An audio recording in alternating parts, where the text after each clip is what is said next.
Thank you all for joining this pivotal webinar. I'm Else Chigulima-Lwadde. I'm the president of the African Forum for Research and Education in Health, in short, AFREHealth.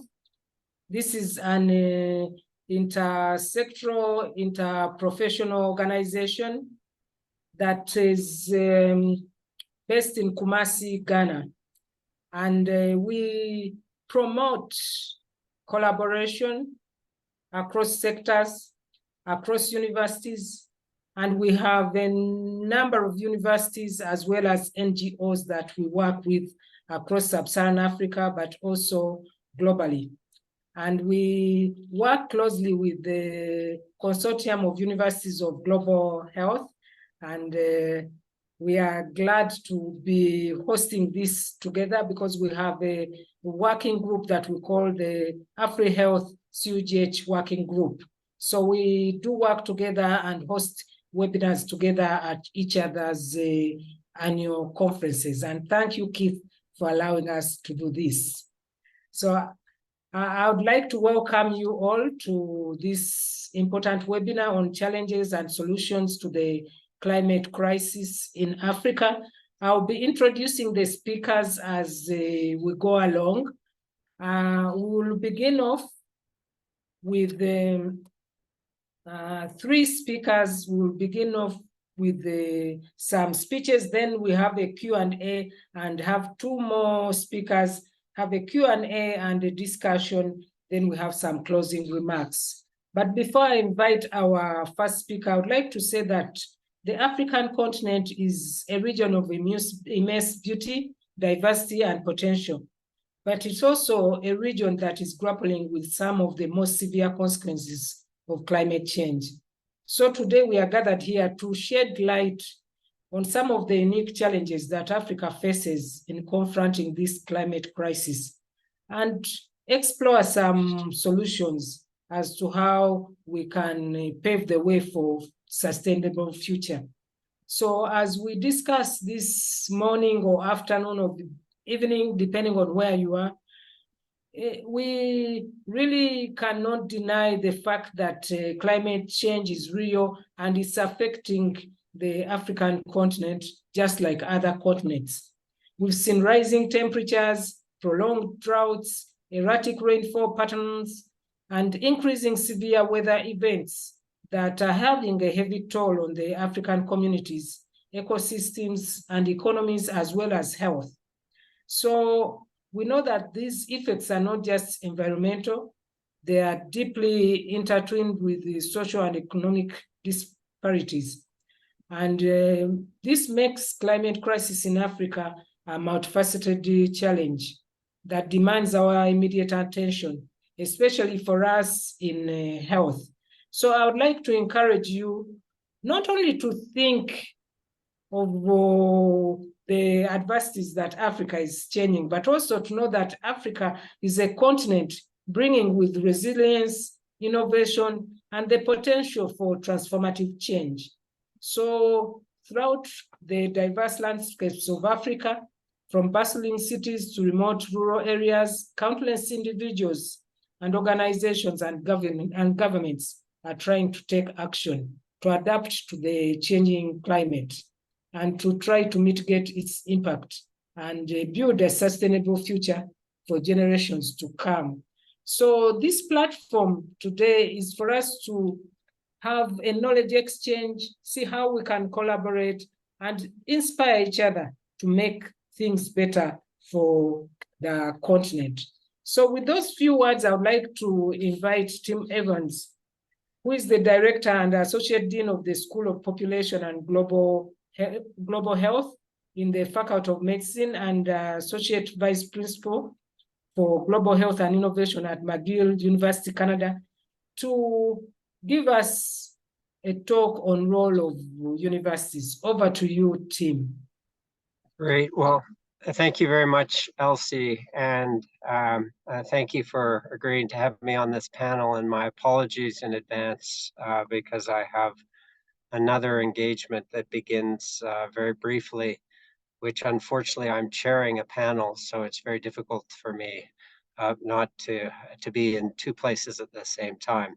However, I'm appreciative of the opportunity present, and I'd like to begin by simply acknowledging that I'm speaking to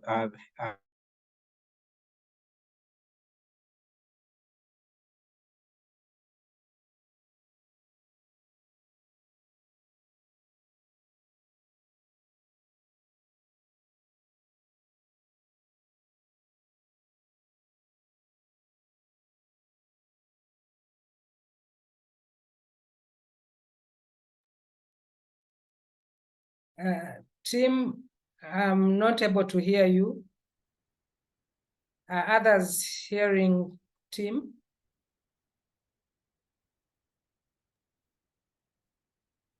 No, he's briefly off, LC. We'll try to Okay. find out. Maybe his internet just had a little bit of a hiccup. So Okay, we'll wait. Oh, should we chat about your meeting next year before Tim comes on? yes. Okay, so we'll wait for Tim to come yeah. back. I think he's back So, now. Okay, sorry, great. very apologies. I'm not sure what the problem is here with my things. In any case, thanks for the opportunity to present. I thought I'd identify three areas that I think are important for the role of universities, and simply to say, as a member of a university, as many of you are, that I think there's a very important agenda for us in the areas of research, education, and service. So just to begin with research, I think it's really important that we think about a typology for the generation of knowledge that is going to be relevant for climate change. And I have a very simple typology for that, which I think is indicative of my mind, which is first to do research which describes the problem, research that helps discover and develop new solutions, or how existing solutions can work. Third is how to deliver research that informs us how to deliver those solutions. And finally, a bigger picture assessment of whether what we're doing works. So did it work? I call this the 4Ds. So let me just very quickly identify a few things. On the description front, it's really important that we understand that there's a lot we don't understand with respect to climate change. So just a few examples that I think are very important to keep our eyes open. There are shifting vector habitats associated with changes in ambient temperature, which are changing the patterns of infectious disease. We're finding malaria at higher altitudes. There are all sorts of environmental contaminants that include for example, plastics and organophosphates, which are disrupting the endocrine system and with all sorts of impacts on human health. And of course, then there's rapid environmental change. And in Canada, where we've had a summer of forest fires, but not simply forest fire contaminants, but those associated with rapid urbanization and small particulate matter. Those are all things that we're learning have huge respiratory and also cancer risks. So very important to continue to invest in understanding the risk. Once we understand the risk, we need to, and even if we don't understand the risk, we need to be thinking about developing interventions that are going to help us to address climate change. And in that respect, we need to think very specifically about interventions that are already existing and whether they will have they'll be helpful in the context of climate change. So we know that in the context of SARS-CoV-2, N95 face masks were particularly important. Do these N95 masks work as well, for example, to protect from forest fire smoke or small particulate matter exposure if you're living close to densely traffic arteries in urban areas? Similarly, we need to be thinking about what the benefits are of interventions that we know are good for the climate, and understanding what their health benefits are. So there's these two dimensions of interventions that require studying, which are going to increase our ability to recommend what should be done that will have the biggest return on investment. if we've got good interventions, we move to the third D, which is delivery.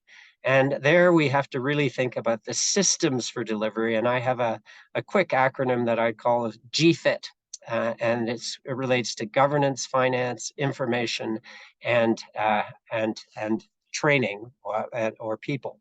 So on the governance front, this is, as Elsie said at the beginning, this is where the challenge of acting on the climate is really not simply one of the health sector, although the health sector can do a lot. It's really of mobilizing change across sectors. And that intersectoral imperative is one that we need to embrace in the context of universities, but understand how to action it much more systematically.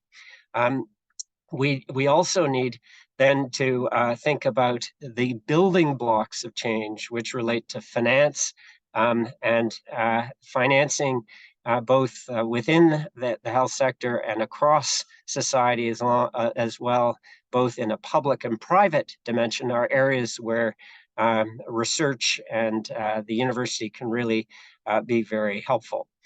In addition, we have a massive information revolution, and how we begin to take advantage of the power of big data is an area where universities have a great value added in terms of helping us to make sure our information systems are going to be assisting us in not only understanding what happens, but how we can be more effective in advancing change. And then finally, on the GFIT is the training. And this is the recognition that perhaps our most valuable resource is people, and it's people who are adequately trained to manage the challenge of climate change. And here, universities obviously have a huge agenda related to the training of those cadres and the workforce that are absolutely critical. So those would be the areas of delivery. And then finally, universities have to take a big picture view and ask whether the strategies that we're implementing, knowing that interventions work and designing systems to deliver them, are really having the effect and impact that we hoped they would. And this recognizes all sorts of issues related to unintended consequences and anticipating those, as well as challenging longstanding assumptions that everything else is equal, or the ceteris paribus assumption. And so I think this is the area of evaluation research, and really it's one that has to be really much more deliberately developed to address the complexities of intervening and understanding whether we're making progress with respect to climate change and health. So those are a bunch of areas on the research front, which I think are all fundamental to how we think about one of the core functions of the university. I'll move now just to talk a little bit about education. And I think there are a few dimensions of education that I want to touch on, but the first and perhaps most important is, I think as educators, we're not doing enough to understand what the next generation of students would like to take from their education. And I think we're stuck with an old menu which doesn't really correspond with their expectations. And so when I talk to young students that are thinking about going to university, they're already global citizens. They're working and thinking transborder. They're not disciplinarians. They're interested in things that work across disciplines. They want to know tools and measures, and whether you call it epidemiology, or whether you call it environmental science, or whether you call it anthropology, they're not so interested. They're much more interested to know, will it be helpful? So they're much more instrumental. And the last thing is, they're not interested in listening to people like me preach for a long time. They're much more interested in getting their feet wet and hands dirty with experience. And I think we've got to bring a much more experiential dimension to our educational menu than we have in the past. But assuming we can change that, I think we also have to think about the balance in our instruction. And our instruction in the past has been too much focused on developing the depth expert, the technologist, to the detriment of two different dimensions of instruction, which are incredibly important. The first relates to values. and the normative dimensions of what we teach. And I think there are a lot of problems in our basic conceptualization of health that are missing fundamental dimensions of climate change. And this relates to not only the imperative that we think about how individuals and humans and the human body can be more healthy, but how we can have a relationship with nature and the environment, which is a healthy one. And I think we've been relatively blind to the importance of the environment and nature over time, and Indigenous peoples everywhere would remind us how fundamentally this is missing from what many would call a Western view of health. So on the values, we really need to rethink that front. But I would argue perhaps the most important dimension of instruction where universities are failing relates to our imperative for training people to lead change. And so you don't only need to be a technical expert, and you don't only need to have the right values. You also need to have competencies that allow you and empower you to lead change. And change agency teaching and competencies are largely absent from most health curricula. In clinical curricula, you learn how to take care of a patient. If the system doesn't work, it's someone else's problem. And in public health, we make broad prescriptions with the expectation that government will implement them. But as we all know, change, and particularly climate change, or change for climate change in health, is one which requires a much different type of leadership, and one where I think on our curricular front, we must be much more aggressive and innovative. Let me finish by talking about the third function of universities, which is perhaps the least developed, but also perhaps the most important. And that's the area of service. We're all citizens, we're part of society, and therefore we're not simply an ivory tower in which we do research and educate the next generation.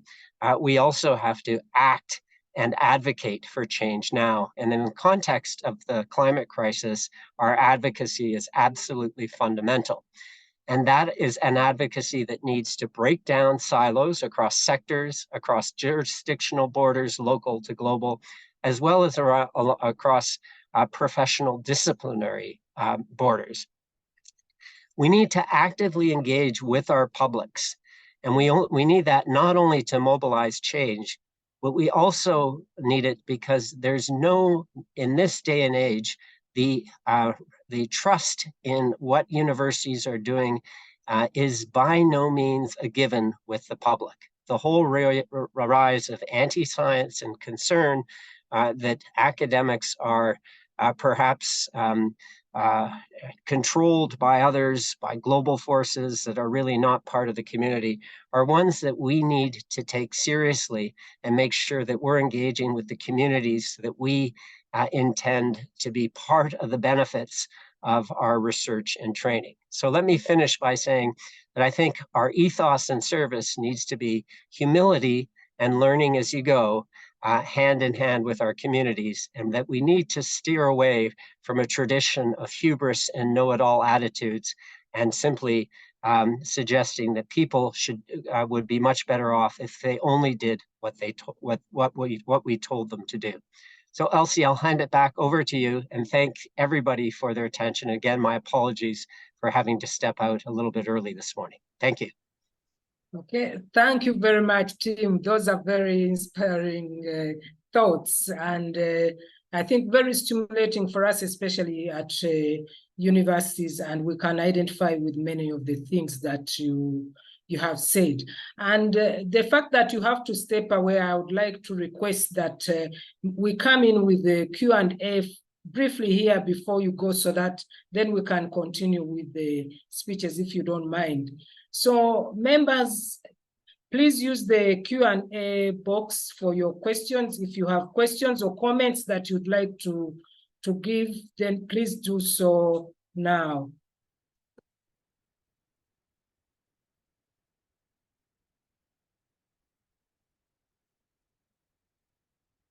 Okay, I don't see any as yet, but I would like to ask you something, Tim. It's about continuous learning, as you said, because really many of these things are coming up whereby even us as trainers and educators, things are new for us. So the competency of being continuous learners, of being change agents is not something that, as you said, has been inculcated even in us as educators. So how do you have some insights on how we can do this to make sure that we can pass on something that we didn't get to our students? Yeah, well, thanks. It's a great question. And as somebody who's perilously out of date with virtually everything, the more I learn, I think it's a very wise question as well. So a couple of suggestions on that. First, I think we need to rethink the supply of our training from simply training those people prior to work, i.e. pre-service training. And we need to think about training across the career course, the course of a career, the lifespan of your work engagement. And I think that goes not only for people in the workforce, but for us educators. And so that leads to my second point, and that is that we need to be much more engaged where possible with those that are taking action on the front lines. And I think sometimes we think that there's a one-way flow of knowledge, which it'll come from the university and will go to the policymakers. But university professors and researchers who have the opportunity to spend time with the groups that are on the front lines of change often realize that those are incredibly fertile environments for learning.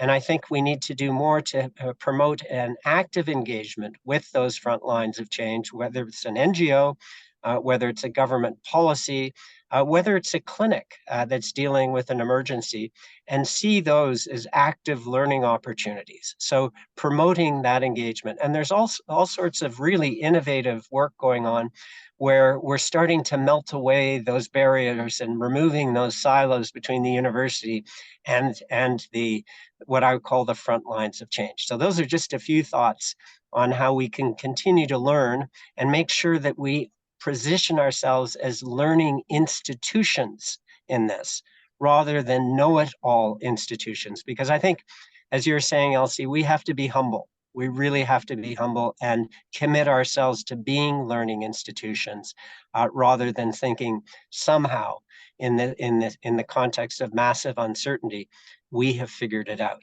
I think that would be overstretching the bounds of what we know at this moment. Thank you very much. A great answer. And I believe that there's a lot for us to learn at universities. And somebody from Egypt has said that we need to collaborate. I think summarizing what you have really said. So thank you so much. I don't see any other questions. So I think we'll go on to Keith Martin. But before you leave, thank you so much for agreeing to come and for giving us that very nice talk. Thank you very much. So, thank you very much, Elsie. Okay. Bye. Next, we have Keith Martin, who all of you know very well, who is the executive director of CUGH, but also has been a politician before. I like the way he actually brings in policy into nearly all the work that we discuss. So welcome, Keith, to give us your perspective on what is happening globally. Well, thank you very much. Thank you so much, Elsie. It's an honor to be here. And I really want to thank you for your leadership at AFREHealth and also, just bringing us in at CUGH and enabling us to work with you and the collaboration that we've had with AFREHealth and the strengthening of our two organizations. We're immensely grateful for that.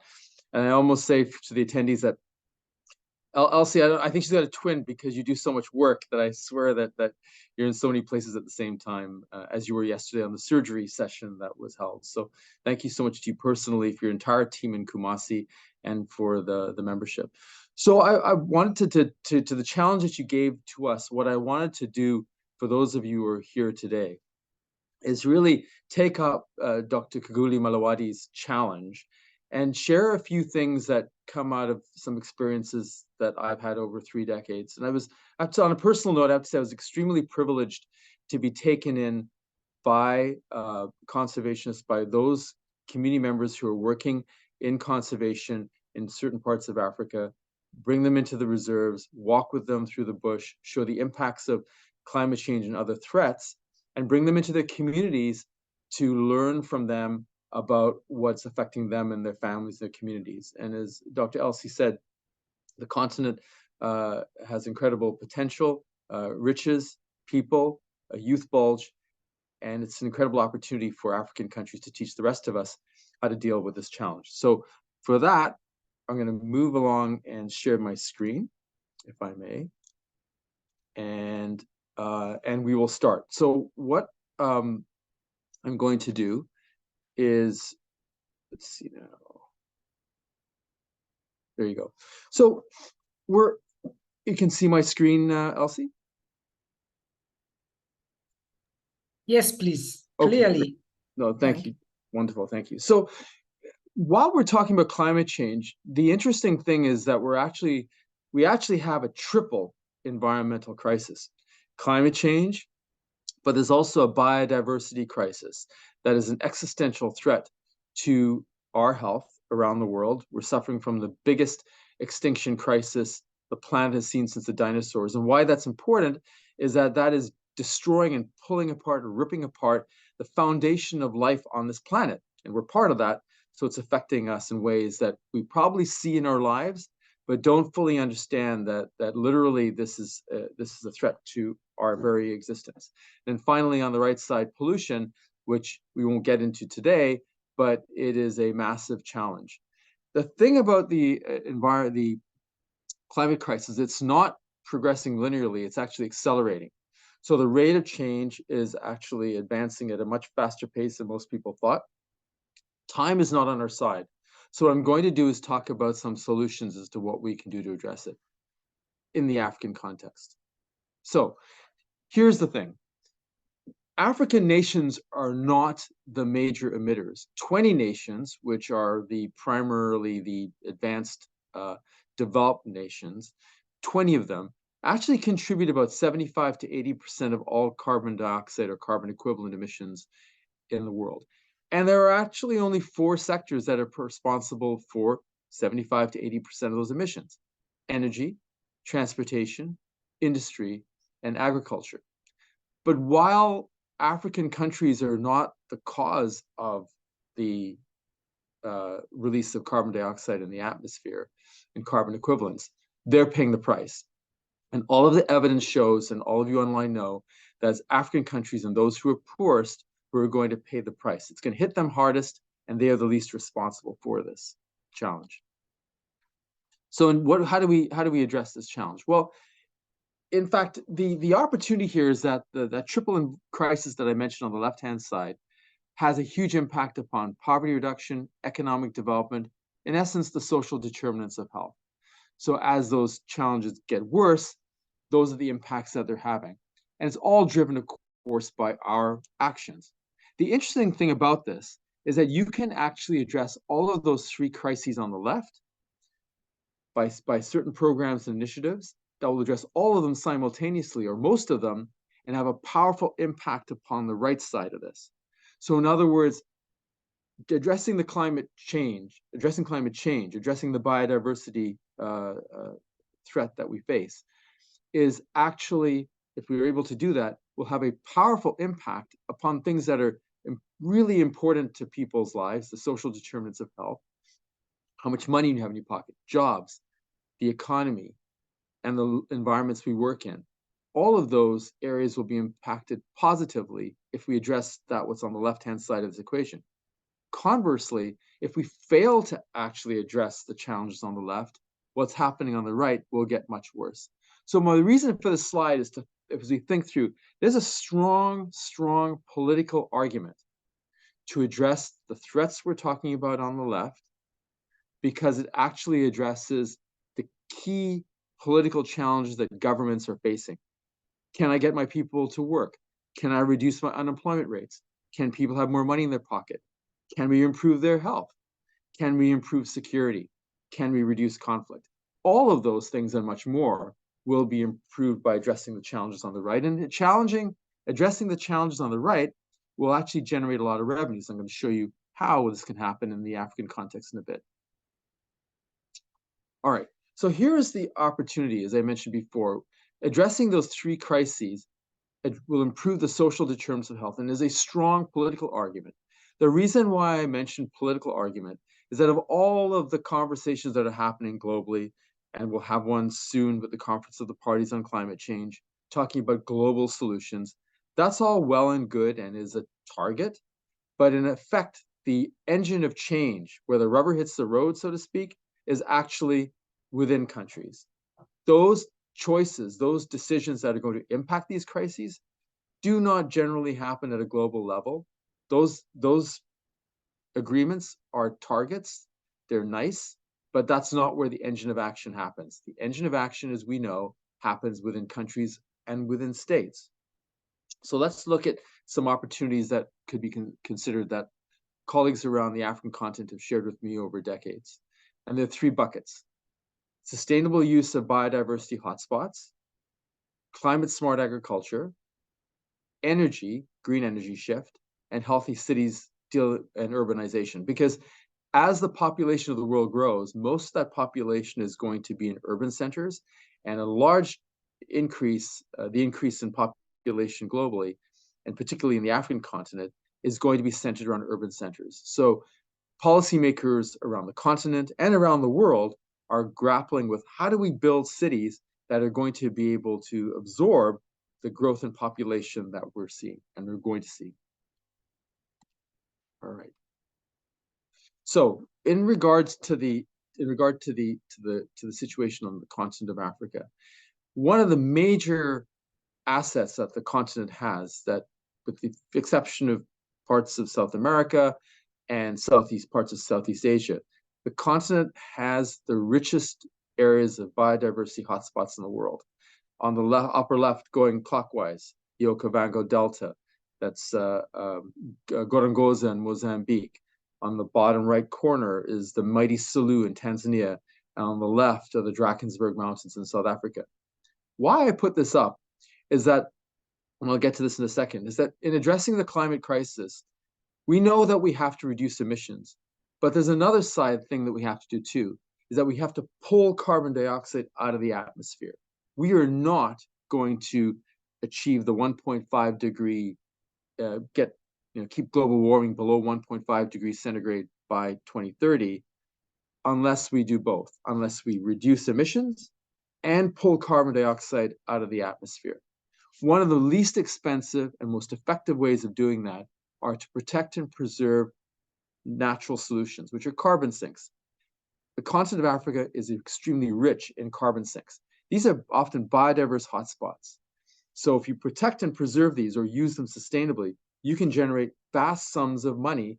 And this is a major source of being able to pull carbon dioxide out of the atmosphere, a major engine for addressing climate change.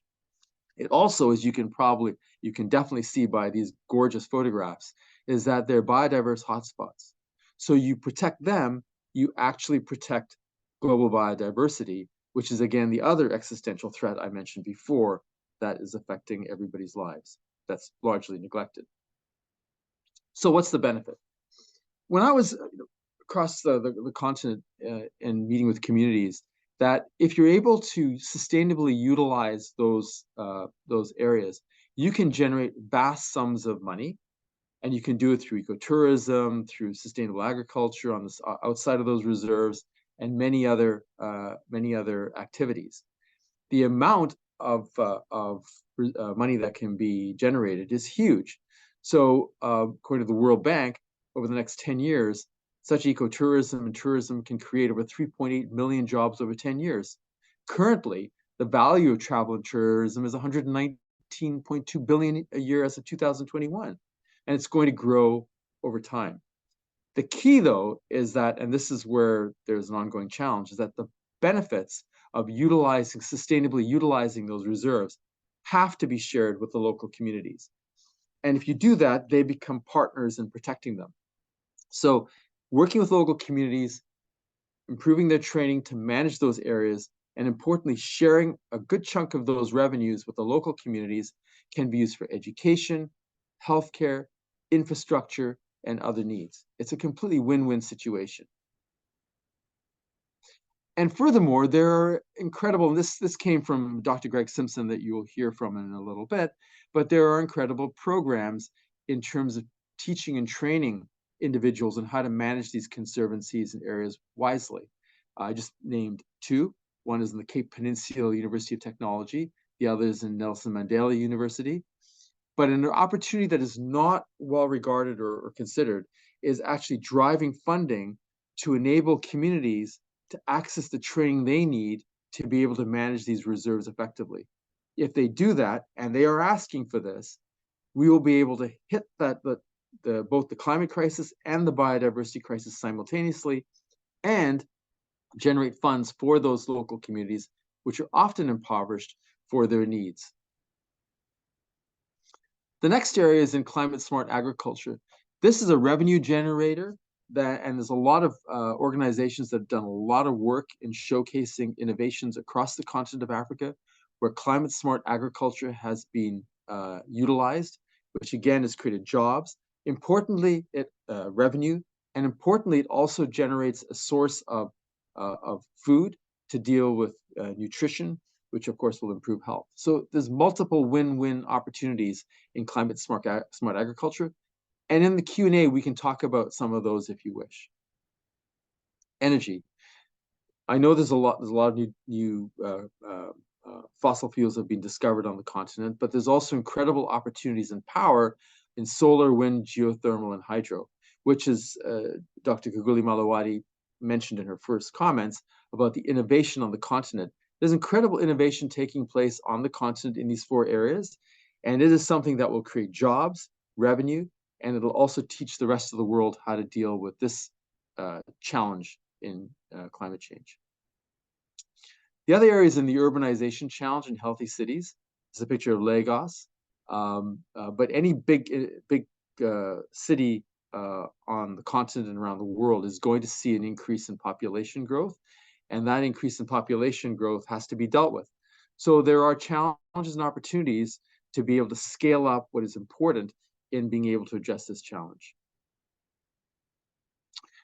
So Dr. Evans mentioned about implementation essentials. I want to just add to what he said.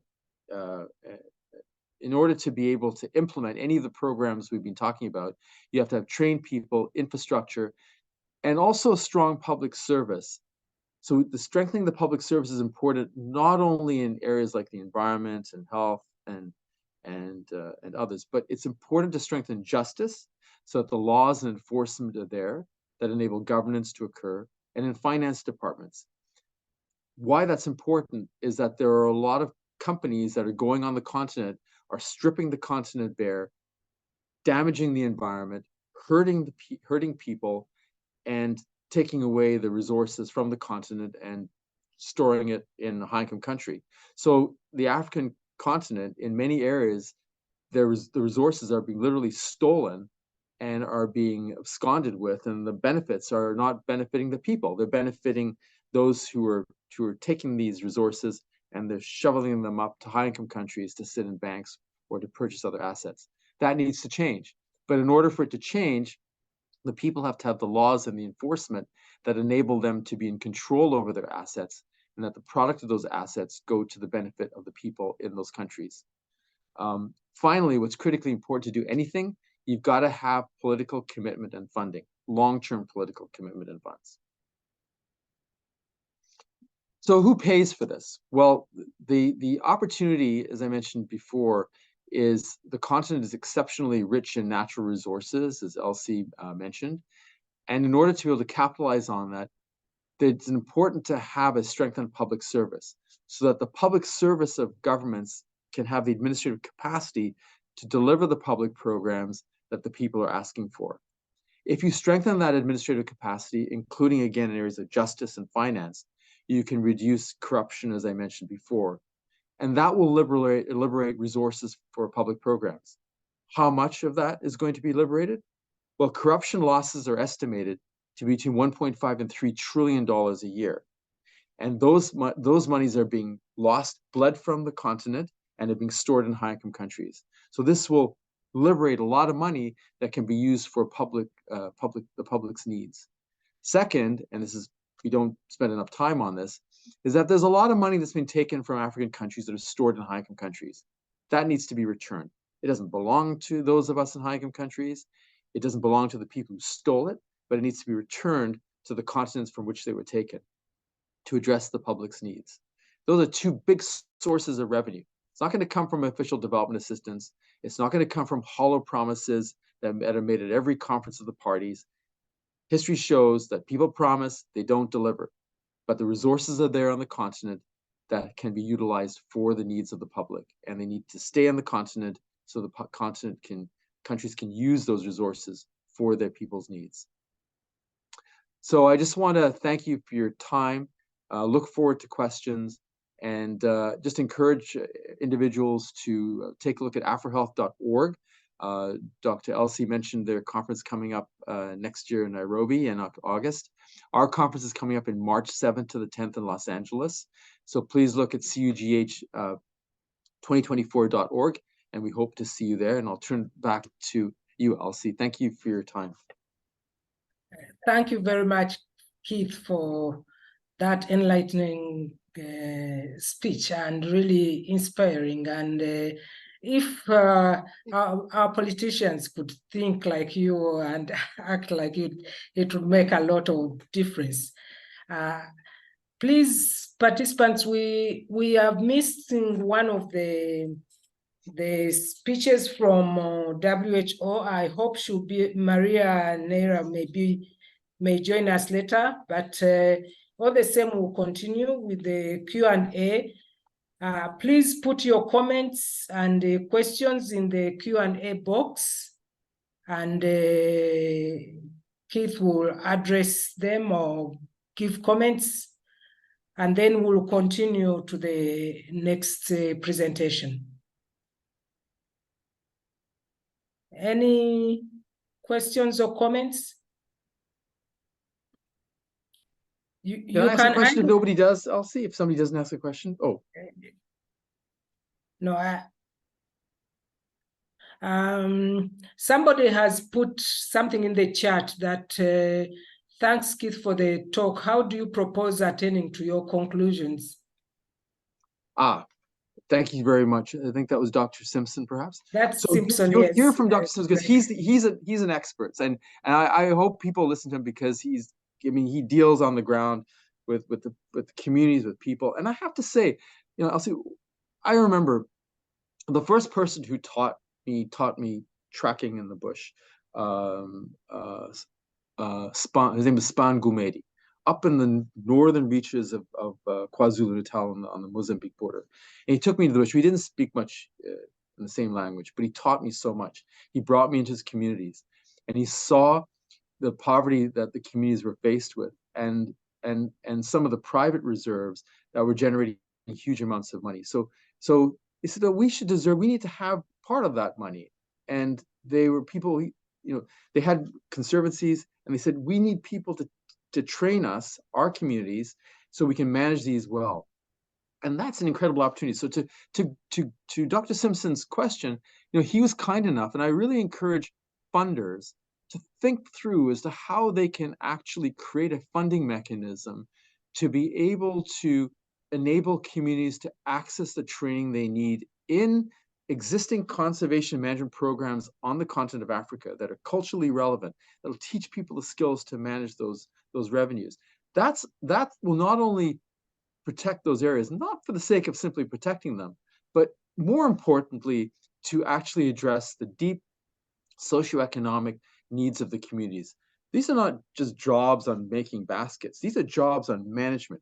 These are jobs on science. These are jobs that will teach people to actually, or train people up to capture their own indigenous knowledge and be able to express and utilize that and share that with the rest of us, because we need to learn that incredibly. And I just saw incredible opportunities to do that. So to answer this question, funders need to create a fund. They need to make it available to communities on the continent, make it available to those communities to access those so they can be trained and that training can be retained. Another area is that maybe through AFREHealth, that funders could consider actually funding your organization, Elsie, with the incredible 70 institutions you have. Your organization, if I may say, is an incredible, powerful agent for change that can, that can deal with some of the educational issues, that can strengthen the training of institutions, capacity to train people. So, they could maybe help to provide that funds to AFREHealth that could work in a very focused way to do that. So that's really important. And the other one is on the advocacy issue that Tim mentioned, is that all of us engaging with governments. I met with the Minister of Health from Tanzania and the Minister of Health from Zanzibar a few weeks ago. And she and President Hassan, they want to be able to look at conservation as a mechanism for community development. And they want to do that.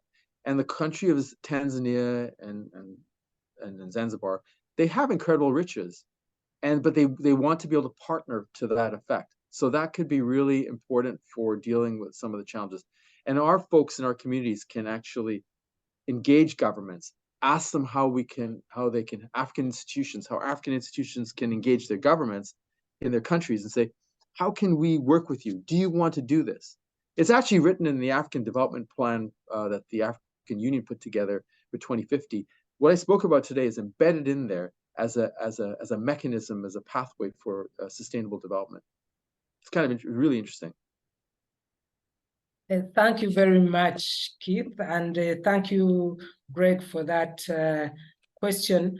And from what you say, I see really community engagement is really part of this for us in the region. If the political will is there, as you said, the biodiversity we have is incredible, and the communities are willing to do their part. So if all that could work together, then we will be able to achieve a lot. So thank you so much.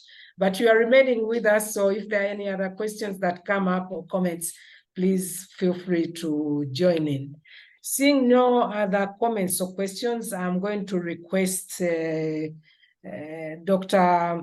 Greg Simpson to give us his presentation. You're welcome, Greg.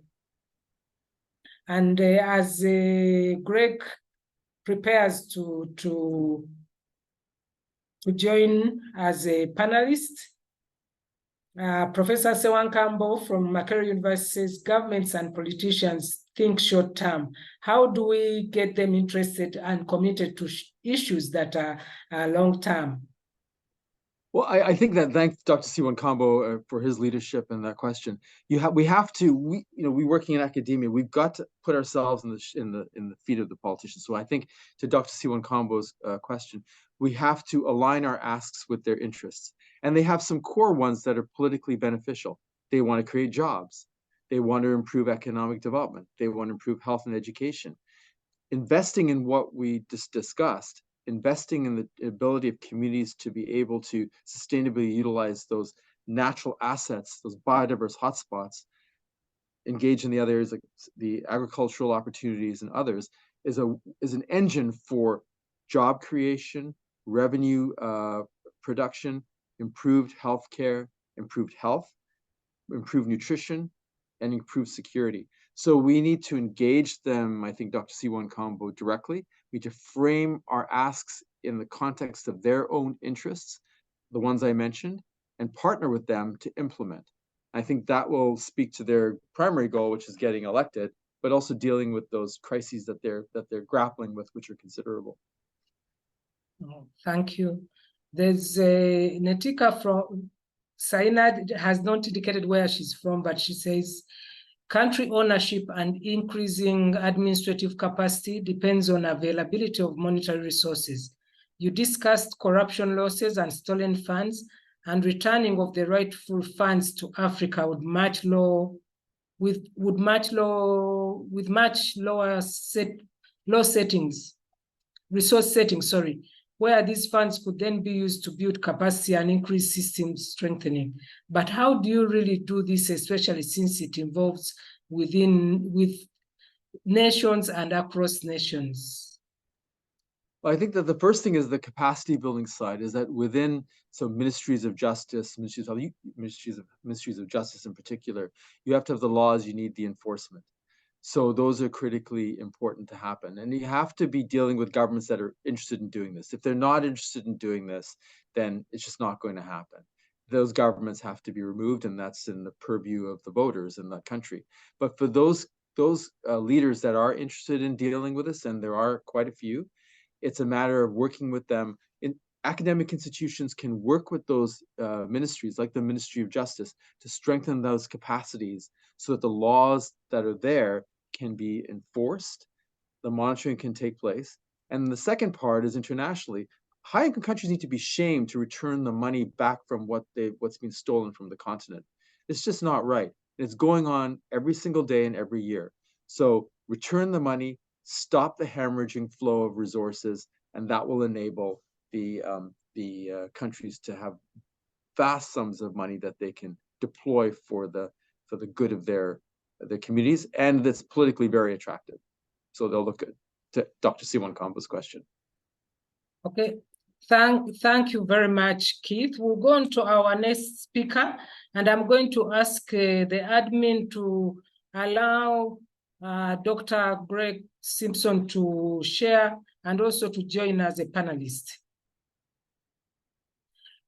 Sorry, we cannot take hands because this is a webinar. If you want to say something, please put it in the chat box or in the Q&A box. Okay, welcome, Dr. Simpson. Thank you so much for agreeing to join us. Dr. Greg Simpson is a veterinarian with the training in veterinary science, public health, and education. And we would like to thank you so much for having agreed to join us even at the last minute to share with us your experiences. Over to you, Dr. Simpson. Thanks, Elsie. Can the admin also allow me to share screen? Is that possible? Sure. Let me try. Sorry, I'm looking for it. No problem.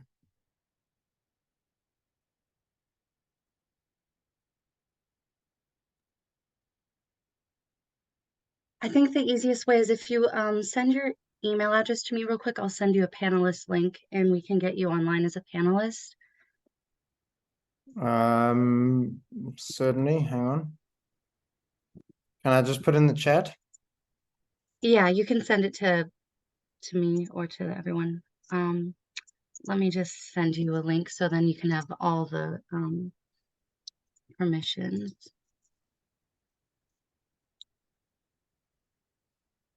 Okay, as we get Dr. Simpson on, Flora, thank you very much for joining us.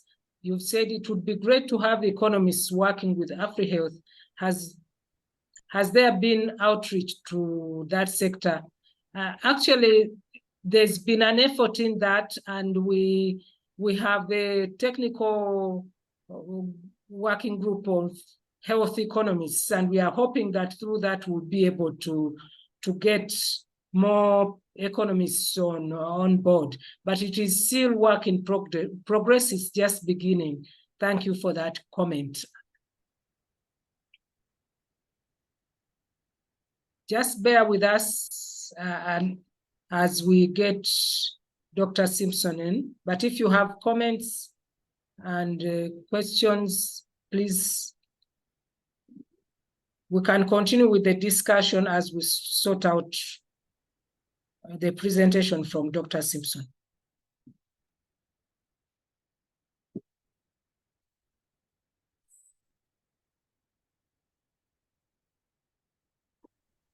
Can I say, I'll say that to the question regarding economists that Dr. Yes, Katz please. asked, is that it's such an important point. Oh, there's Dr. Simpson. We'll turn it back to him. Okay. Thank you very much, Dr. Simpson, for joining us. Sorry about the challenges. Over to you now. All right. Yeah, thank you very much for allowing me to talk, and it was very interesting to hear the first two talks. I'm going to talk about something that's related but different. So I'm a veterinarian, although I did do a master's in public health, and did actually a PhD looking at brucellosis and how it moved between animal species and humans in near the Kruger National Park in South Africa. So I have a nice One Health interest also, but I'm going to talk about something that can be related to health. It may not be something that you think about, but on the topic conservation and health, it is actually linked. And it's wildlife crime. So wildlife crime is the illegal taking, disturbance, possession, trade, or movement of wild animals and plants or their derivatives.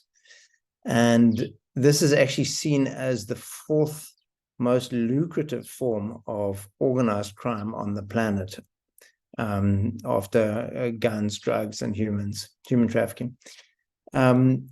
It's often not thought about, but it is actually a really significant form of crime.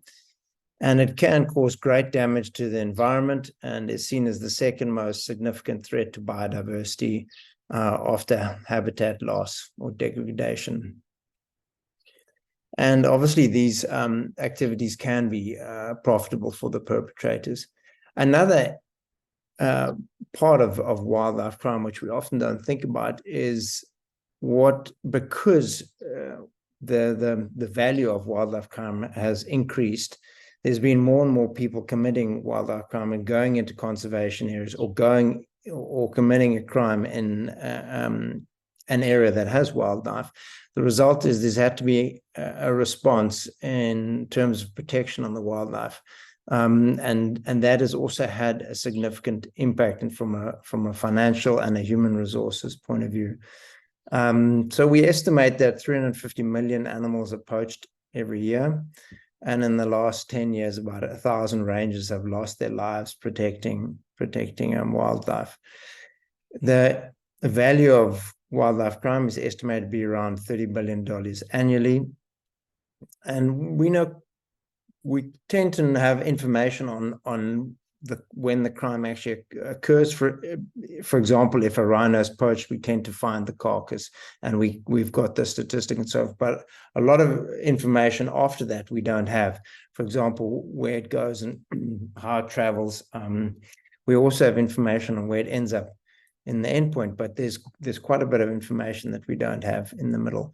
Just a brief statistics: every 5 minutes a pangolin is poached in the wild. Every 15 minutes, an elephant is killed, and every 15 hours, a rhino is poached. So it's happening all the time. There's different ways of poaching. The ones we come to mind are obviously direct, someone using a gun or a knife or a machete or something to kill an animal.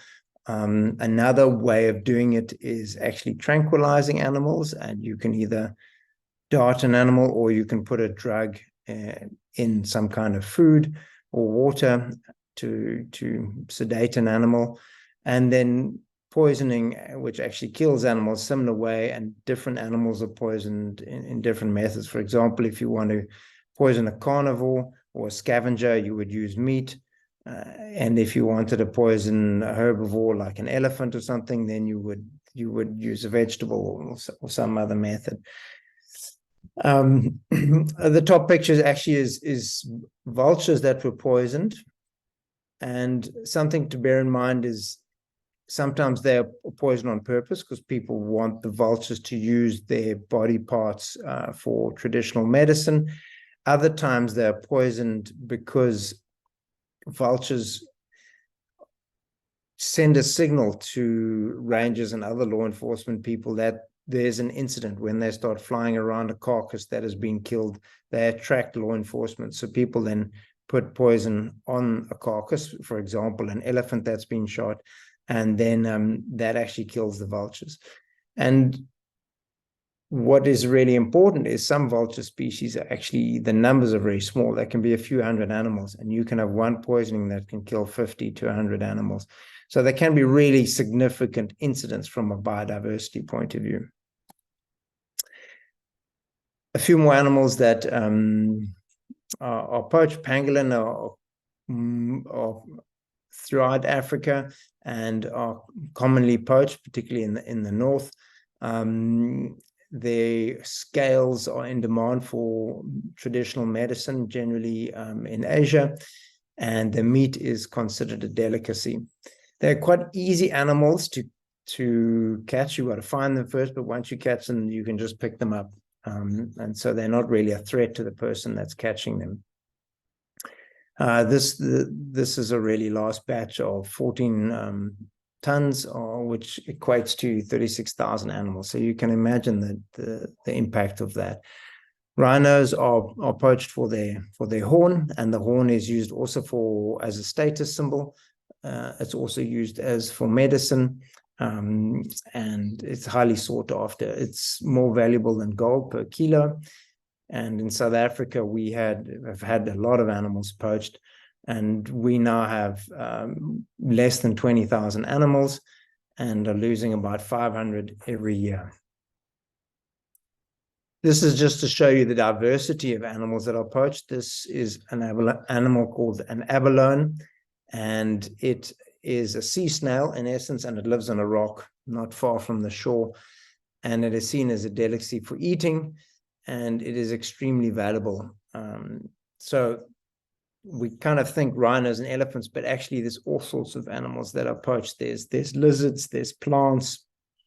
In South Africa, we're having a problem with people poaching succulent plants, which live in dry areas, and they're often not protected, and so they're very vulnerable.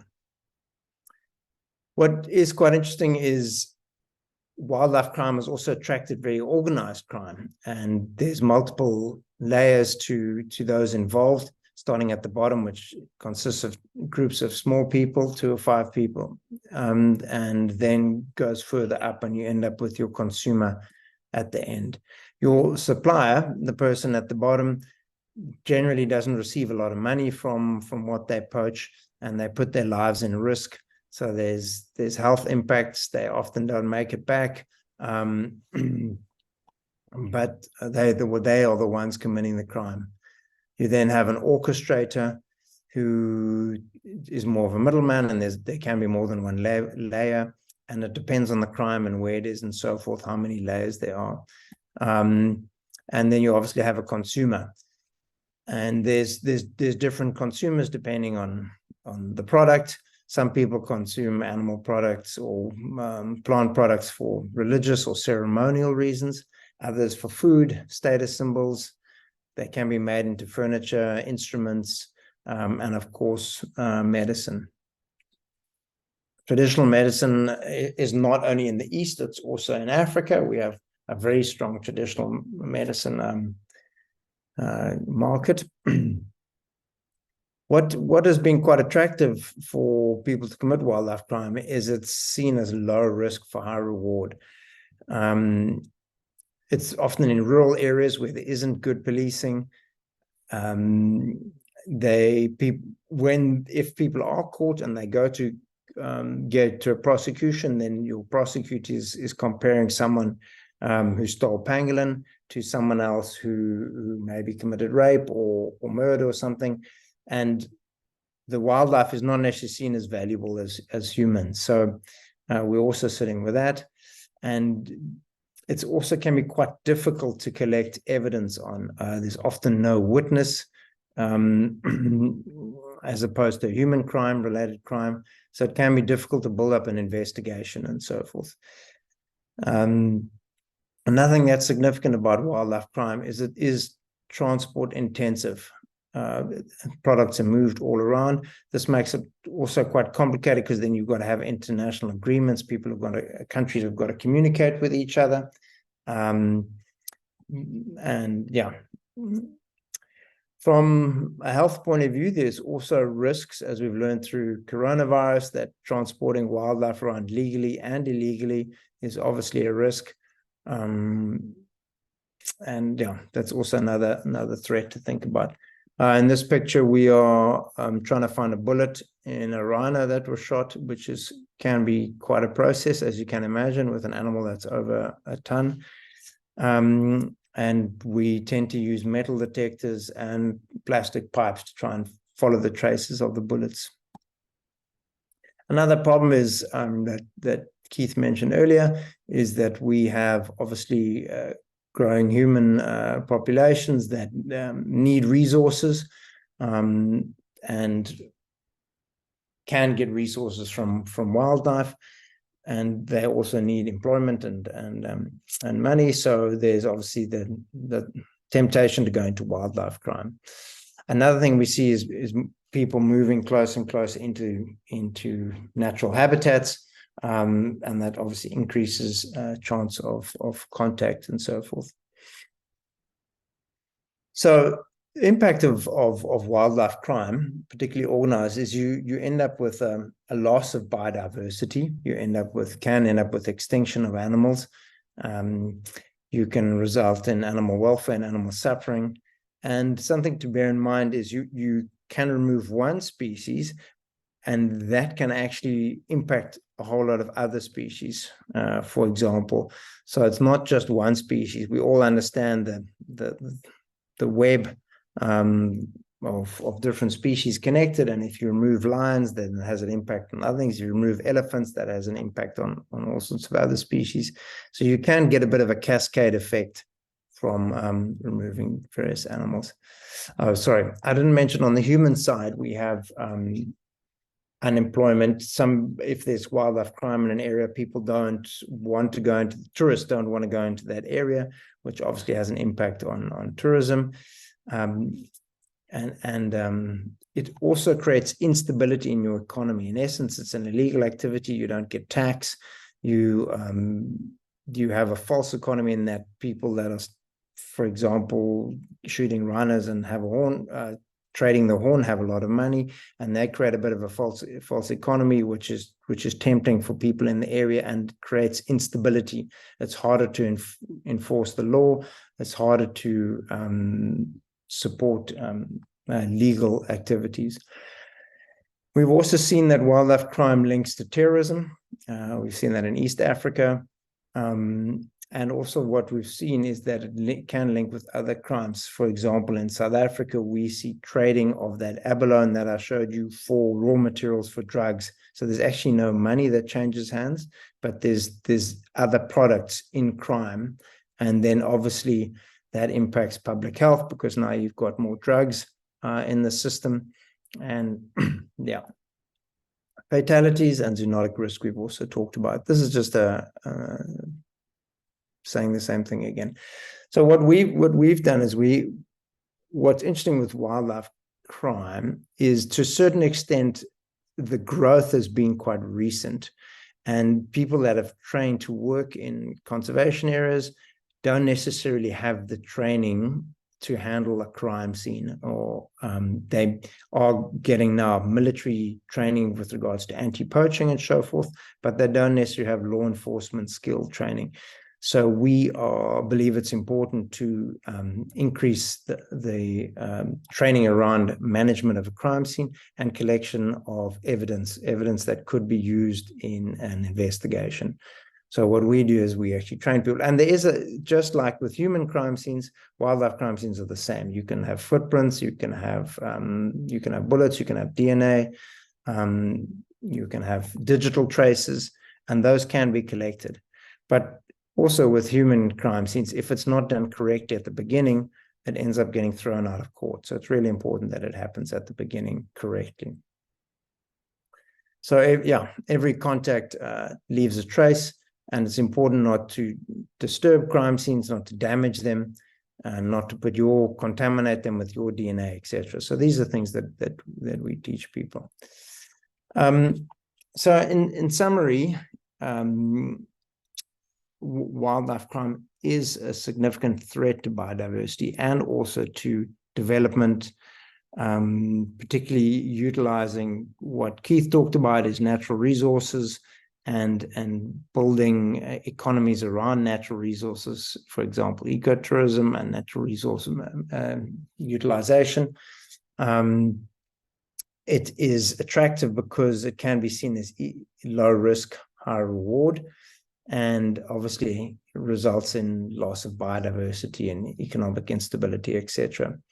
And we believe improving forensic skills is valuable. It's not only training people in rural areas that really could do with training, but it's also empowering them to protect the biodiversity that they have, and hopefully result in improved prosecutions and deterring people from committing wildlife crimes.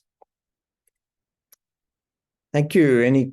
Any questions? Thank you very much for that presentation. And it's amazing how it really fits into what we are talking about.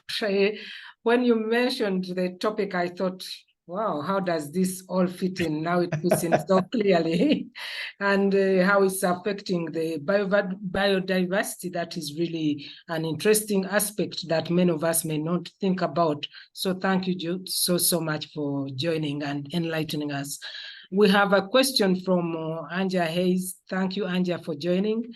She says, I'm not sure if I understand you correctly. Did you say that you can poach vegetation / succulents?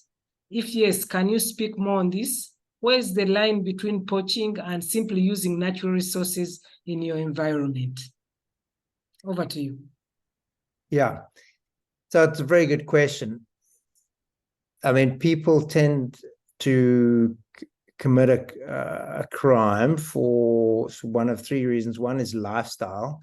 So what we see in Cape Town is we have baboons in the mountain, and they come into people's houses and they disrupt them. So they often end up getting shot or poisoned or so forth. So those baboons are affecting people's lifestyle. Second thing is livelihoods. So in East Africa, lions come in and they can kill someone's cattle and so forth, or elephants can come in and walk on their plants that they've planted, and that's affecting their livelihoods. The third thing is luxury, which is the rhino horns. People sell it, they make money out of it, and so forth. So those are the three drivers.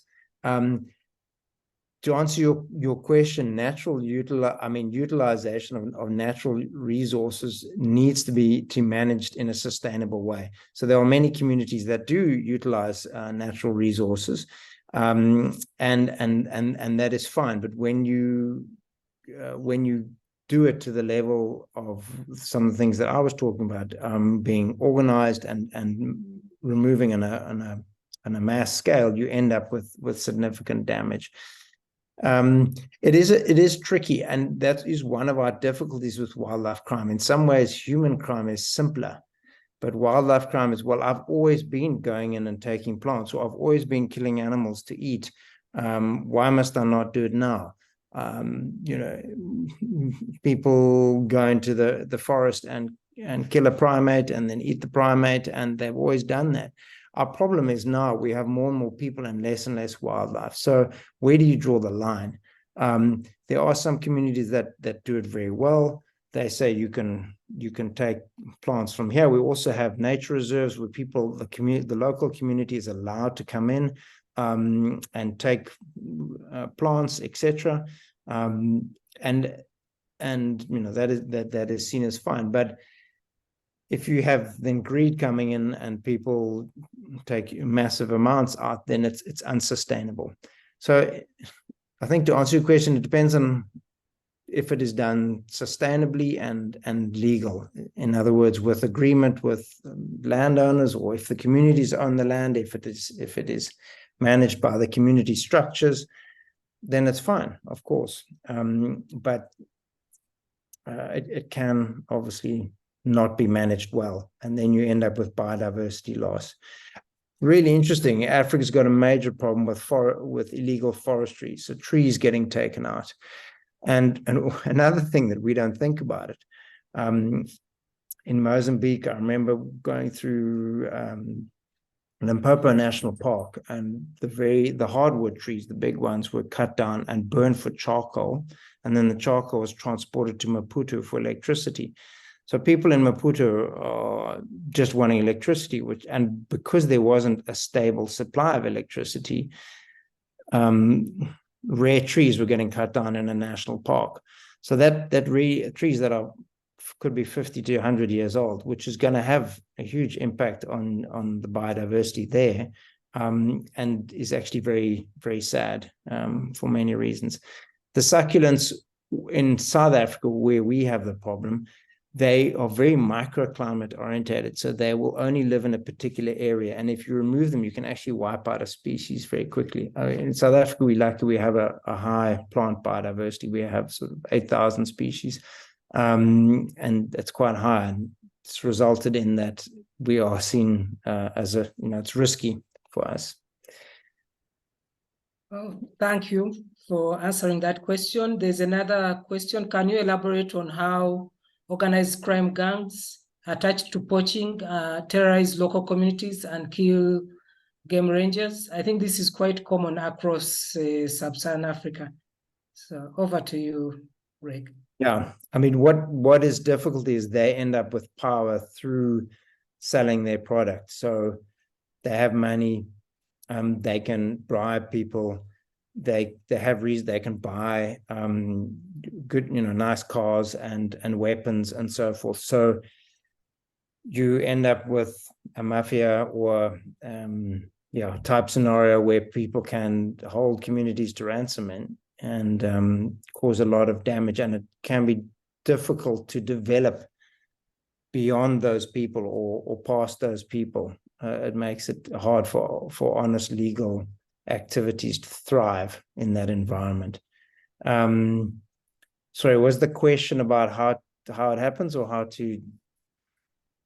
Let me look at it again, sorry. Whose question was this? Just a minute. It is Keith Martin who asked. Oh. Yeah, so I mean, we in some ways, it is kind of self-explanatory, because they have resources and they are getting more and more organized. So the result is that the legal systems, such as game rangers and legal community structures, have to be better prepared and better trained, etc. We're seeing that more and more. And in that training that you conduct, is it like intersectoral where you have others involved apart from veterinarians? Yeah, so our training focuses on, we have different levels of training. Rangers, who are often the first responders to a crime scene, they get training, but then we also train further up, and we try to train prosecution, so the judicial system. We include people from the judicial system and veterinarians and other people that might be exposed to wildlife crime. But it depends on the context. We also focus on customs officials.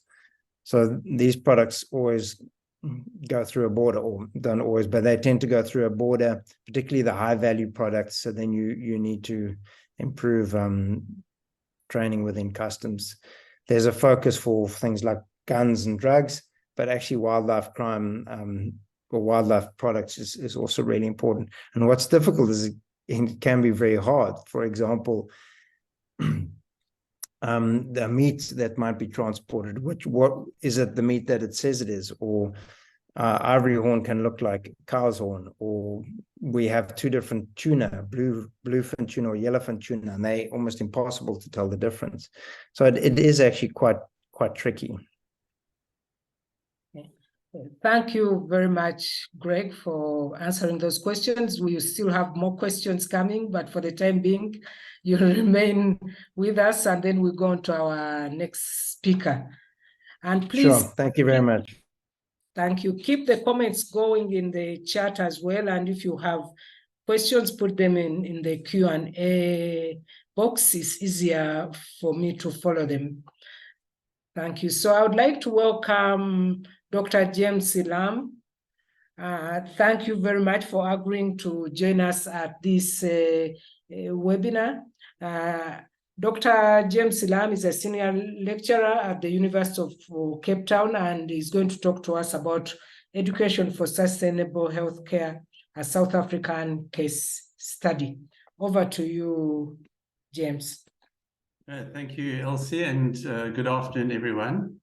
As Elsie has mentioned, I'm a senior lecturer in the Faculty of Health Sciences, and what I'll be presenting this afternoon is my mixed methods PhD study in the 3 phases shown here of the opportunities and barriers to educating undergraduates in South Africa about planetary health and sustainable healthcare, or what is known as Education for Sustainable Healthcare, or the acronym ESH.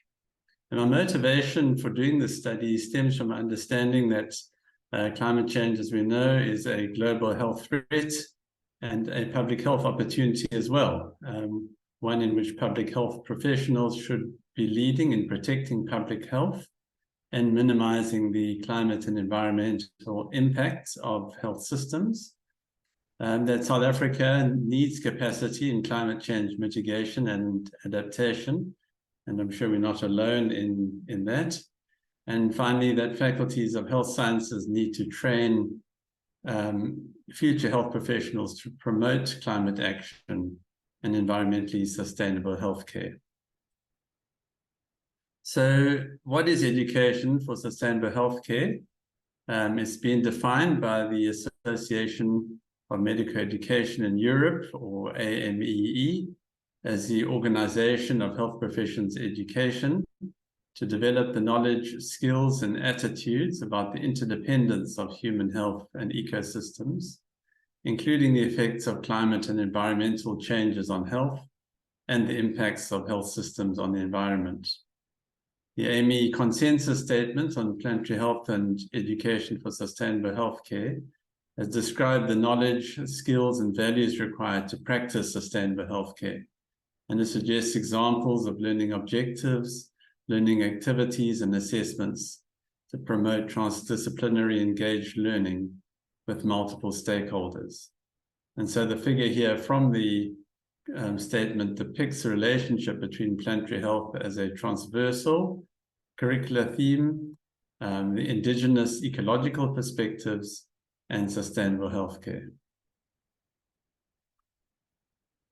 The consensus statement ends by urging collective action to address our pressing planetary health challenges while we still have a reasonable opportunity to do so. And it therefore includes a timeline of the changes and approaches required in health professions education that is linked to the SDG targets by the year 2030. So one response as concerned health educators in South Africa was to establish an Education for Sustainable Healthcare Special Interest Group within the Southern African Association of Health Educationalists in 2021. The mission of this group is to create a community of ESH practice for sharing experiences and resources with health professions educators in Southern African faculties of health sciences. In this opinion paper that we published earlier this year, our group and the Climate Migration and Health Network, or Climate Health, jointly called for the urgent integration of planetary health and environmental sustainability into health professions curricula in Africa. We urge faculties to develop their own net zero plans and to advocate for national and subnational policies and practices that promote the Sustainable Development Goals and planetary health. National education bodies and health professional societies are also urged to incentivize innovation in ESH and to support the integration of planetary health into curricula. So, for example, this is an open access education resource database from the Planetary Health Alliance, which catalogues the growing number of planetary health education resources around the world. So the potential for global collaboration is already present and is happening to some extent.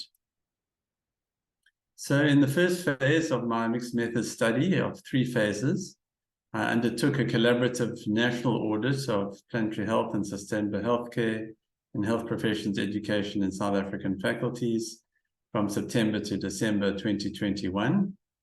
I surveyed educators about faculty courses with ESH-related learning objectives and outcomes, learning activities and assessments. I received 41 responses, representing 9 health professions from 15 of 24 health sciences faculties in South Africa. It's a response rate of 62.5%. And more than half of those, 56.4%, were unaware of any courses offered by their faculties with planetary health or sustainable healthcare content.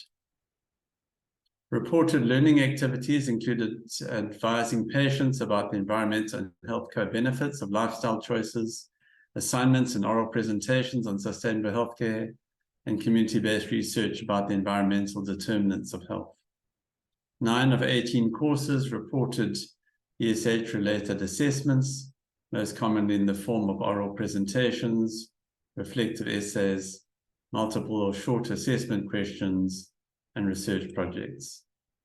So we concluded from this first phase that ESH is starting to develop in South African faculties, although with a limited variety of learning activities and assessments, and that further development requires strong leadership, good staff and student involvement, open sharing of ESH resources, and continual monitoring and evaluation of progress. On to the second phase, we conducted a national Delphi panel of 9 educators from 6 faculties in South Africa, which assessed the applicability of the ESH learning objectives, activities, and assessments that were recommended by the AME consensus statement. And in addition, we sought to elicit educators' perceptions of the main barriers and opportunities for integration of ESH into their faculties. In round 1 of the Delphi, the panel rated the learning objectives, activities, and assessments, and then proposed additional ones. And in round 2, they rated the score ranked list from round 1. And what we found is that the panelists favored learning activities and assessments, which are authentic, multi-professional, and which employ systems thinking.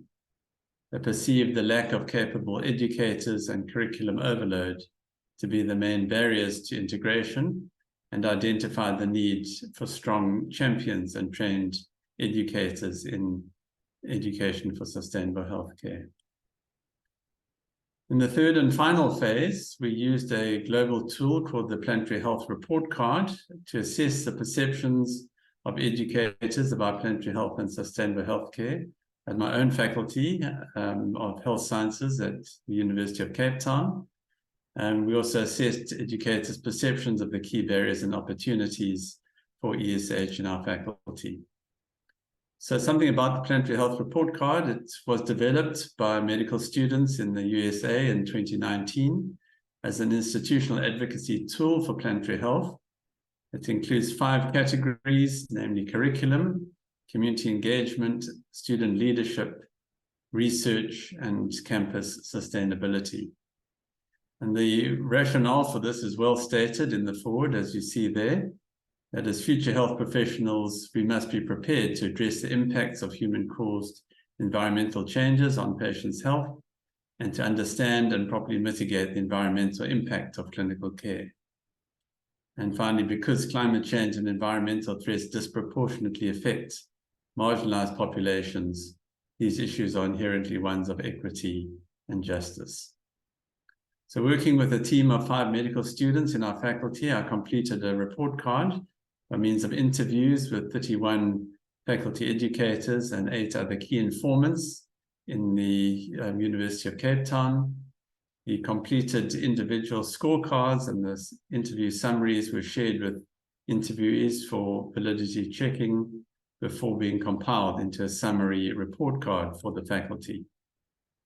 I aggregated the scores from 23 report cards and summarized the key findings for this 1-page summary, which is published in the global report card. So the category scores range from a grade of D- or 20% for student leadership to a C grade, the highest for curricula, or 54%, with an overall grade of C- or 43%. So it indicates that we've got some way to go in improving our score in future. And I'll just present some key findings in the next few slides. Firstly, on the curriculum category, There was near unanimous agreement among our interviewees that planetary health and sustainable healthcare are important, but that they are not taught and assessed and demonstrated enough at present. And as you see from the quote there, that an essential systems approach is generally lacking.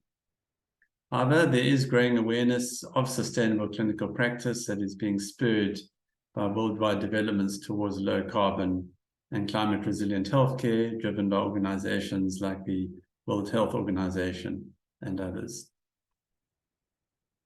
My interviewees also offered their perceptions of the barriers to integration of ESH into our curricula, which are summarized here. Curriculum overload and siloed learning were easily cited most often as barriers.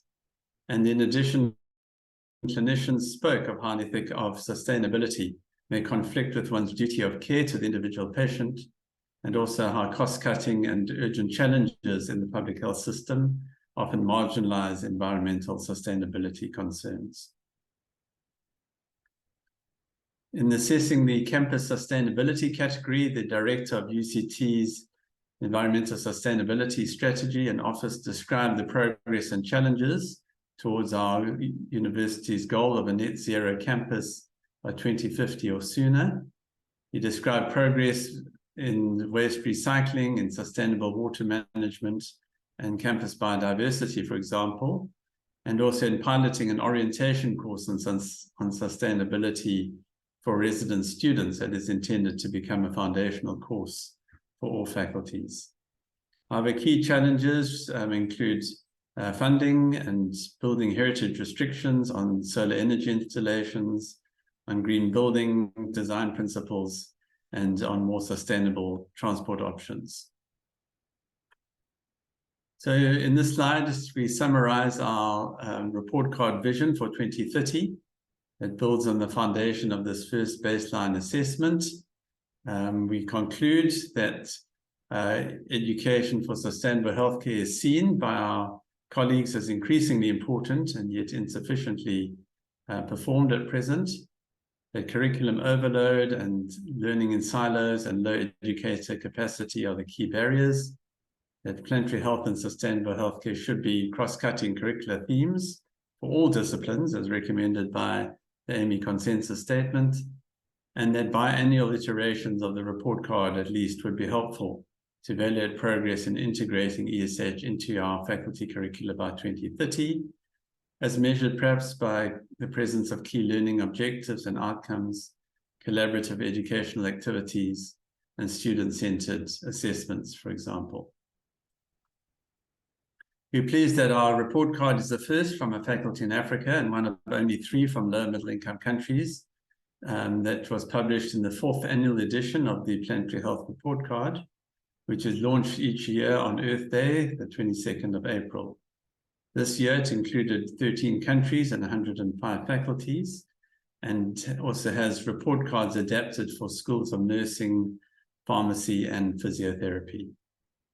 Our UCT team is currently working with colleagues at 6 other South African faculties towards compiling report cards for the 2024 Global Report Card Summary. The student team that I worked with reported at this international conference that this project increased their understanding of sustainability in the curriculum, improved their skills in teamwork, in interviewing, in report writing.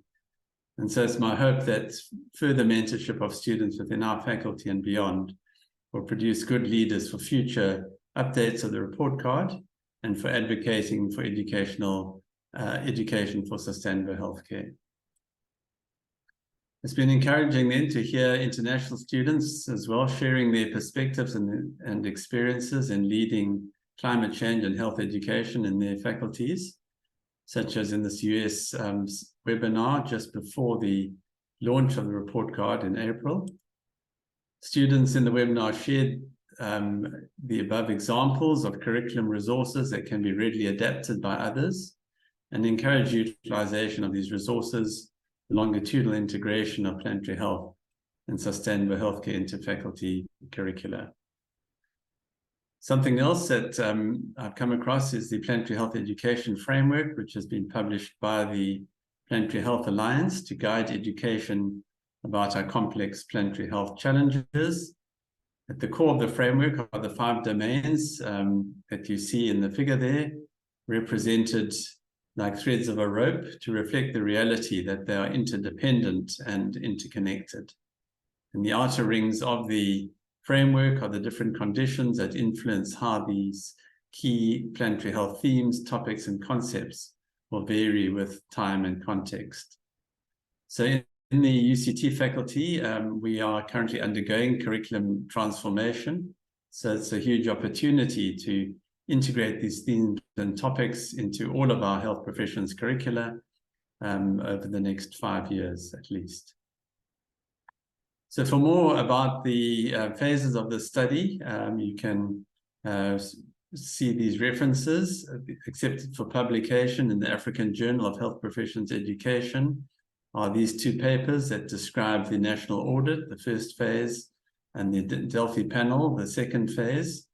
And then also accepted for publication in the Education Health Journal is the final paper around the Planetary Health Report Card at our faculty. And finally, you're welcome to contact me if you wish to join our Education for Sustainable Health Special Interest Group within the South African Association, and or to email me with any further queries. Thank you very much. Thank you very much, James, for that work and sharing it with us. Very impressive work, and the fact that it has been published and recorded, so it will make it easier for other people to do the same type of work and have the same type of approach. So thank you very much. It's open for discussion. Any questions? If you have questions, please put them in the Q&A chat.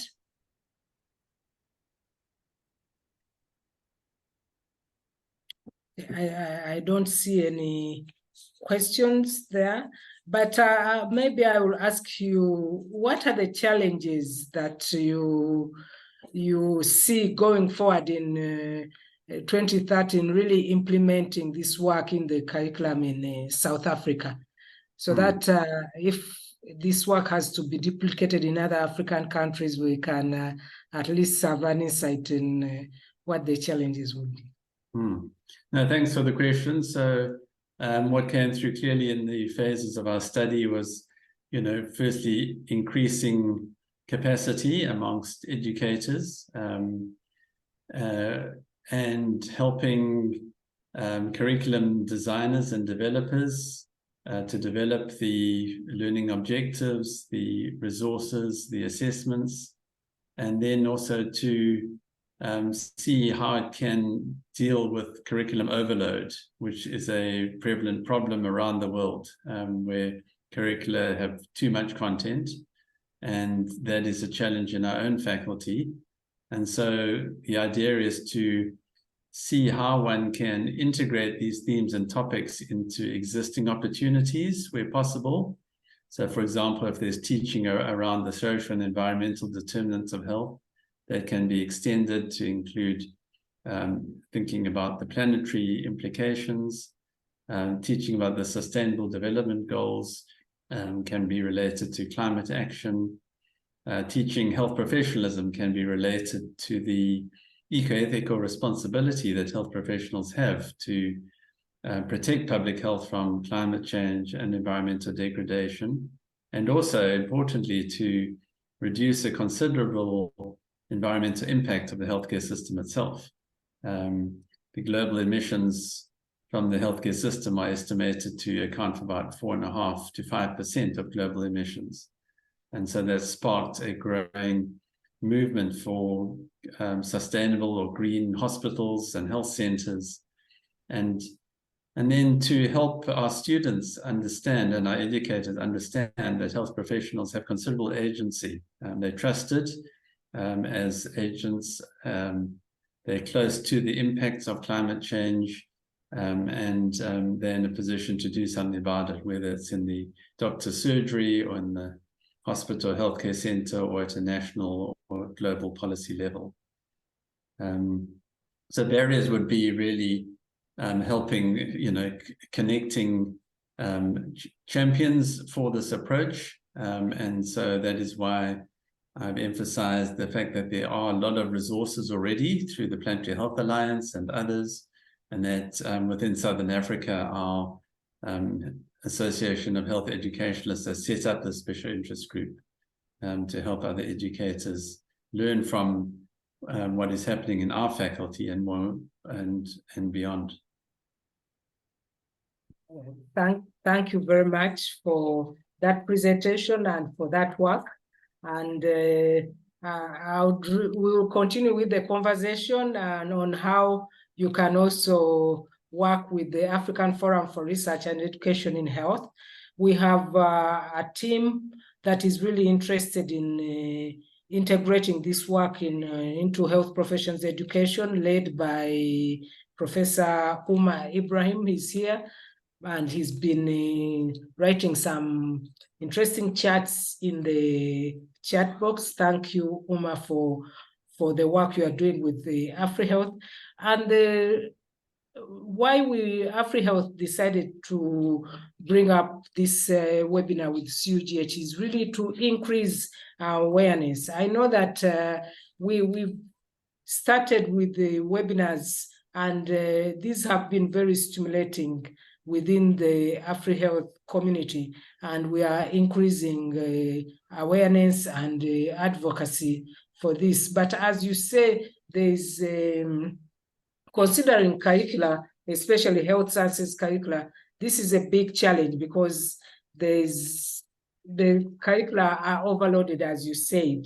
But we heard from Tim Evans at the beginning of this talk, and he had some good comments on how universities can actually respond to many of these issues that are coming up that are related to health, and which really we must make sure that students in health sciences are aware of and learn about. And in most cases whereby you find that even the educators are learning about these topics or new challenges as we go along.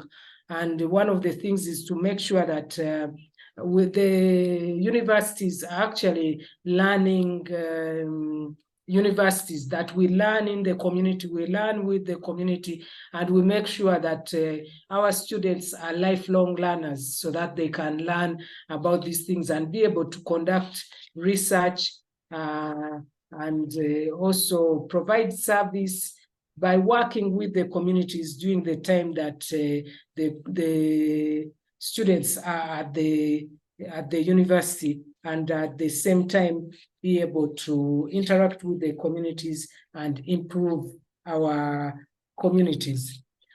Any comments or questions are welcome. One of our speakers has not timed up, unfortunately, but that's okay. It gives us some time to have comments and Q&A. Our other speakers are still here. So if you have a question for James, Greg, Keith, please put it in the Q&A section, and we'll respond to that, or give your comments and we'll be able to read them. Make them short so that we are able to read them. I posted a question asking where this planetary health and ES is being taught, or where training is taking place, and there are some answers in the chat. In many places in South Africa, at Makerere University, at University of Nairobi, and many other technical colleges. So please take note of those if you are interested. Since there are no questions that I see, Keith, would you like to give some comments, or James or Greg, to continue with the discussion, and then we'll give some closing remarks? We will start with you, Keith. Oh, no, thank you, Elsie. This is really stimulating. So but big thanks to both Greg and Dylan for being here, for James and Greg. I wanted just to ask Greg, maybe he could just share a little bit about the Academy. I put or somebody else corrected me. Millie put the web address there. Maybe they could put the web address there. So I just ask, just Greg, that people can come to your Academy. Please let people maybe just share with us how people can do that and who could come. And then James, if you could share with us, please, how we could encourage leaders within academic institutions to do a better job of integrating the topics that you have discussed and integrating them across different disciplines, because we know we need economists and veterinarians and those of us in the medical profession and others, social scientists, to be part of this. How do we integrate the work you're doing and convince deans and chancellors, presidents to get behind this? So maybe Greg and then James, if that's okay, Elsie. Yeah, sure. So, I mean, we train, as I said, anything from rangers to veterinarians and law enforcement people, such as prosecutors. We are also trying to spread into, build connections with African universities. We have actually had some strong connections with Europe and America and South Africa, but now we actually do want to create connections with other African universities. So we would be keen if there's people from other African universities that want to bring in forensics, particularly related to wildlife. We've had conversations with the university in Ghana. And I think the important thing is that just highlighting the issue and also the skills which are not only useful in wildlife but also in humans. So that is quite good. And in Africa, we actually have the opportunity to leapfrog some of the mistakes that the rest of the world has made. We have a high biodiversity. We have the largest diversity of mammals in the world, in Southern Africa, large mammals, and we actually still have an opportunity to in Europe, they're trying to reintroduce the wolf and in certain areas, and it's really difficult. We are luckily in some ways behind them, but we're catching up quickly. So if we can learn from other people's mistakes and actually stop biodiversity loss and also use our indigenous knowledge of which I also think we underestimate our indigenous knowledge in terms of just coexisting with the environment and understanding the blessings that a healthy environment gives to us, not from things like less pollution and so forth, but also resources that we can use for health and link in. So I think just highlighting that conversation and bringing that more to the fore and trying to stop us going where other countries have gone would be really, really fantastic. And the time is obviously now. Thank you very much, Craig. James, do you have any comments you'd like to add to that? Yes, please go ahead. Yeah, so this is a learning experience for us in terms of how does one convince leaders in universities to take this seriously and integrate it across disciplines and faculties. Stellenbosch University, which was mentioned in the chat, probably has the longest history of doing this under the leadership, as you know, of Prof. Bob Nash. They created probably a decade ago a Dean's Advisory Committee on Environmental Sustainability, and really made the values of environmental sustainability core to their faculty, and then got funding to employ a planetary health lecturer, Dr. Christian Logotola, and to develop the first planetary health course in South Africa. At UCT, so we have long had a division of environmental health, and I'm associated with that. But what has also been very helpful in my work has firstly been the commitment of the university to environmental sustainability as part of its Vision 2030, and hence the environmental sustainability strategy and the Office of Environmental Sustainability that I referred to. So it links in with the values or espoused values of the university, which are being given new energy in the light of the increasing crisis of climate change and environmental degradation. And then linking with movements around the world. So just, in the last few years of being involved in this area, seeing the massive growth in education for sustainable healthcare through groups like the Planetary Health Alliance and the Centre for Sustainable Healthcare in the UK and the CHRE, and then the Planetary Health Report Card as a student-led initiative has been very impactful, but as I mentioned, not yet in low and middle income countries.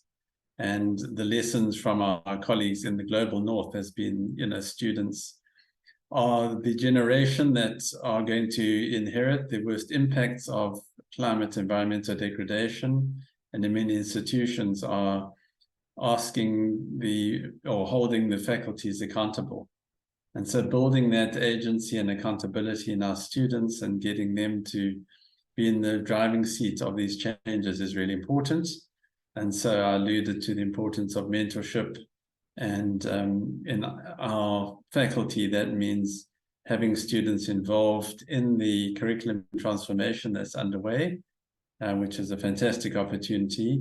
And it also means having them represented as a portfolio on the Green Campus Initiative, which brings together environmental concerns across campus. And then it also has led to an environmental sustainability working group that brings together faculty operations and services personnel to look at how we can do better in terms of more sustainable laboratories, for example, which produce a huge amount of waste, and the people are concerned and they want to know, how can they align their efforts.